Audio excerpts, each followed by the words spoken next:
Assalamualaikum warahmatullahi wabarakatuh. Perkenalkan, nama saya Anggar Kirana dengan NIM 230306009. Saya dari program studi peternakan Fakultas Pertanian Universitas Sumatera Utara. Baiklah, di sini saya akan menjelaskan metabolisme lipid. Sebelumnya, apa itu lipid? Lipid itu didefinisikan sebagai senyawa organik heterogen yang terdapat di alam dan bersifat relatif tidak larut dalam air, tapi terlarut dalam pelarut nonpolar. Baiklah, masuk kepada degradasi lipid. Jadi yang pertama itu ada lipid. Nah, lipid yang dimaksud di sini terutama adalah trigliserida yang merupakan bentuk lipid utama dalam makanan dan penyimpan energi dalam tubuh. Selanjutnya, lipid reabsorpsi. Jadi trigliserida yang berasal dari makanan akan diabsorpsi oleh usus halus setelah mengalami proses pencernaan dengan bantuan enzim lipase. Selanjutnya itu ada hidrolisis lipid. Jadi trigliserida yang terabsorpsi akan mengalami hidrolisis oleh enzim lipolitik seperti lipase untuk memecah ikatan ester dan menghasilkan asam lemak bebas dan gliserol. Selanjutnya itu ada asam lemak bebas. Jadi hasil dari hidrolisis trigliserida ini adalah asam lemak bebas yang terdiri dari rantai karbon panjang. Selanjutnya itu oksidasi. Jadi asam lemak bebas selanjutnya akan mengalami oksidasi oleh enzim oksidatif seperti enzim asil-CoA dehidrogenase untuk menghasilkan asam lemak jenuh dan tidak jenuh rantai pendek. Selanjutnya itu ada asam lemak jenuh dan tidak jenuh rantai pendek.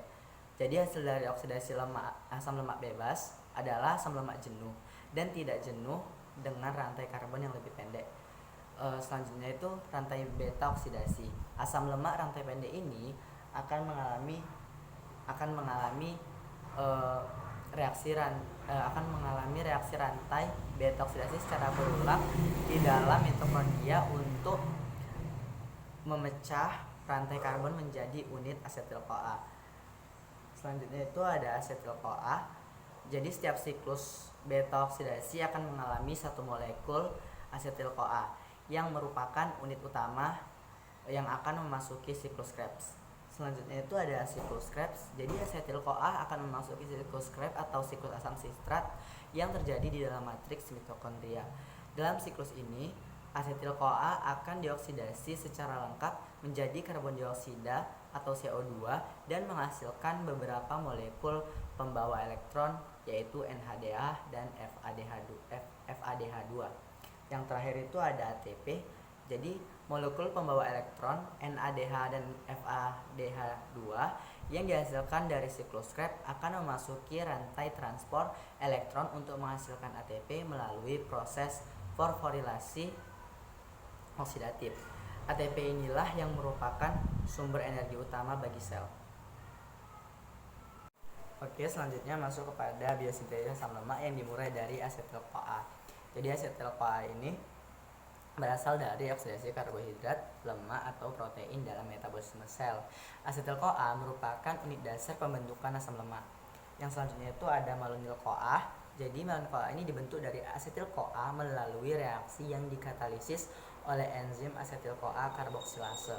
Yang selanjutnya itu ada asam lemak sintase yang merupakan kompleks enzim yang mengatalisis pembentukan asam lemak jenuh rantai panjang dari asetil-CoA dan malonyl-CoA melalui siklus reaksi kondensasi. Selanjutnya itu hasil utama dari reaksi yang dikatalisis oleh asam lemak sintase adalah asam palmitat yang merupakan asam lemak jenuh dengan 16 atom karbon. Jadi asam palmitat ini dapat mengalami elongasi rantai karbon melalui serangkaian reaksi yang dikatalisis oleh enzim elongase. Nah, hasilnya yaitu asam lemak jenuh dengan rantai karbon yang lebih panjang, seperti asam stearat dan asam arakidat. Selanjutnya itu asam lemak jenuh rantai panjang dapat mengalami desaturasi atau pemasukan ikatan perangkap melalui reaksi yang dikatalisis oleh enzim desaturase. Proses ini menghasilkan asam lemak tidak jenuh seperti asam paleat, asam linoleat, dan asam linolenat. Selain itu Desaturasi asam lemak tidak jenuh juga dapat dibentuk melalui proses oksidasi terbalik yang terjadi di dalam mitokondria. Proses ini memanfaatkan enzim-enzim yang terlibat di dalam beta oksidasi asam lemak, tetapi dengan arah reaksi yang terbalik. Baiklah, masuk kepada biosintesis triasilgliserol. Yang pertama itu dimulai dari asam lemak. Nah, asam lemak jenuh dan tidak jenuh dapat berasal dari diet atau disintesis dalam tubuh melalui jalur biosintesis asam lemak. Asam lemak ini akan digunakan dalam pembentukan triasilgliserol. Selanjutnya itu masuk pada asetil-CoA. Nah, yang merupakan unit dasar yang dibutuhkan untuk membentuk gliserol 3-fosfat. Nah, selanjutnya itu ada gliserol 3-fosfat yang dibentuk dari gliserol melalui dua reaksi enzimatik. Yang pertama itu gliserol difosforilasi oleh enzim gliserol kinase menjadi gliserol 1-fosfat. Nah, selanjutnya gliserol 1-fosfat ini kemudian diubah menjadi gliserol 3-fosfat oleh enzim gliserol 3-fosfat dehidrogenase. Selanjutnya itu ada asam lemak sintase atau kompleks glisin fosfat. Nah, kompleks enzim asam lemak sintase mengkatalisis penggabungan dua molekul asam lemak dengan gliserol 3-fosfat untuk membentuk asam fosfatidik. Selanjutnya itu asam fosfatidik. Nah, asam fosfatidik ini merupakan fosfogliserida yang terbentuk dari penggabungan dua molekul asam lemak dengan gliserol 3-fosfat. Nah, selanjutnya itu ada desfosforilasi. Defosforilasi ini yang merupakan enzim fosfatase asam fosfat memediasi desfosforilasi asam fosfatidik dengan memindahkan gugus fosfat yang menghasilkan diasilgliserol. Selanjutnya itu ada diasilgliserol. Diasilgliserol ini terdiri dari gliserol dengan dua gugus asam lemak yang terikat. Yang selanjutnya itu ada asilasi akhir, enzim asetil-CoA, diasilgliserol, asiltransferase mengkatalisis asilase akhir dengan menambahkan satu molekul asam lemak lagi pada diasilgliserol untuk menghasilkan triasilgliserol.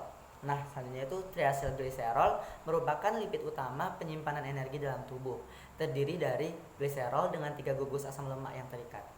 Baiklah, selanjutnya kita masuk kepada biosintesis fosfolipid. Jadi yang dimulai dari asetil-CoA. Nah, asetil-CoA ini berasal dari oksidasi glukosa, lemak atau protein dalam metabolisme sel. Selanjutnya masuk pada gliserol 3-fosfat. Nah, gliserol 3-fosfat ini dibentuk dari gliserol melalui dua reaksi enzimatik. Yang pertama, gliserol difosforilasi oleh enzim gliserol kinase menjadi gliserol 1-fosfat. Yang kedua yaitu gliserol 1-fosfat kemudian diubah menjadi gliserol 3-fosfat oleh enzim gliserol 3-fosfat dehidrogenase. Selanjutnya itu masuk kepada asam fosfatidik. Asam fosfatidik ini terbentuk dari penggabungan dua molekul asam lemak dengan gliserol 3-fosfat yang dikatalisis oleh kompleks enzim asam lemak sintase. Selanjutnya itu masuk kepada sitidina trifosfat atau CTP yang merupakan senyawa yang dibutuhkan dalam tahap selanjutnya biosintesis fosfolipid. Selanjutnya itu ada CDP diasilgliserol sintase. Enzim ini mengkatalisis reaksi antara CTP dan asam fosfatidik untuk membentuk CDP diasilgliserol. Reaksi ini memerlukan ion Mg2 positif sebagai kofaktor. Selanjutnya itu ada CDP diasilgliserol yang merupakan prekursor utama dalam biosis fosfolipid. Selanjutnya itu ada fosfattransferase spesifik. Nah, berbagai enzim fosfattransferase spesifik ini mengkatalisis berbagai macam gugus polar seperti kolina, etanolamina atau gliserol dari donor yang sesuai ke CDP diasilgliserol. Masing-masing enzim memerlukan donor kepala polar spesifik. Selanjutnya itu ada fosfolipid. Nah, hasil dari reaksi yang dikatalisis oleh enzim fosfattransferase spesifik adalah berbagai jenis fosfolipid seperti fosfatidilkolina atau VC, fosfatidiletalanamina atau PE, dan lain-lain. Selanjutnya itu ada yang retikulum endoplasma dan mitokondria. Nah, jadi biosintesis fosfolipid terutama terjadi di retikulum, endoplasma, dan mitokondria sel. Fosfolipid yang dihasilkan berperan penting dalam pembentukan membran sel, transfer lipid, pensinyalan sel, serta berbagai fungsi seluler lainnya. Oke, selanjutnya masuk ke biosintesis kolesterol dan steroid. Jadi yang pertama itu dimulai dari asetil-CoA. Asetil-CoA ini berasal dari oksidasi glukosa, lemak atau protein dalam metabolisme sel. Yang selanjutnya itu masuk kepada HMG CoE sintase yang dimana enzim HMG CoA sintase mengkatalisis kondensasi dua molekul asetil-CoA menjadi HMG CoA atau 3-hidroksi 3-metilglutaril CoA. Selanjutnya itu HMG CoA reduktase.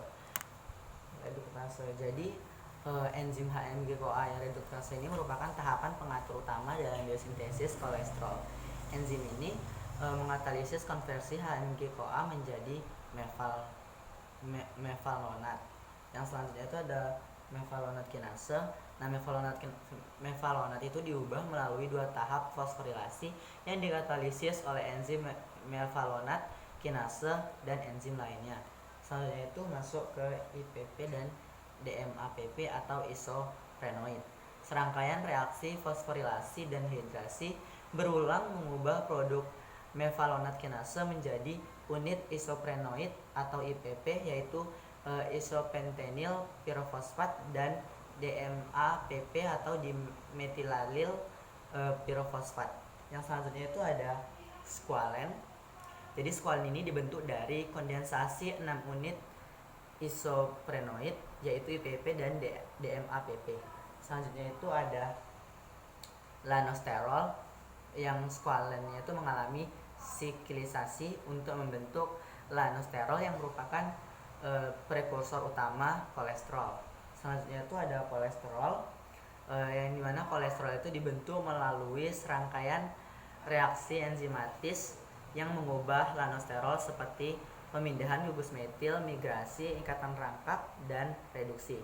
Yang terakhir yaitu ada steroid atau hormon dan garam empedu. Kolesterol dapat diubah menjadi berbagai jenis steroid seperti hormon steroid dan garam empedu melalui proses hidroksilasi, oksidasi, dan isomerisasi yang dikatalisis oleh enzim-enzim spesifik. Jadi biosintesis kolesterol dan steroid ini terutama terjadi di hati, kelenjar adrenal, gonad, plasenta, dan jaringan lainnya yang membutuhkan kolesterol atau steroid. Enzim HMG-CoA reduktase itu merupakan titik pengaturan utama dalam biosintesis kolesterol yang diatur oleh mekanisme umpan balik dan faktor-faktor seperti insulin, glukagon, dan hormon tiroid.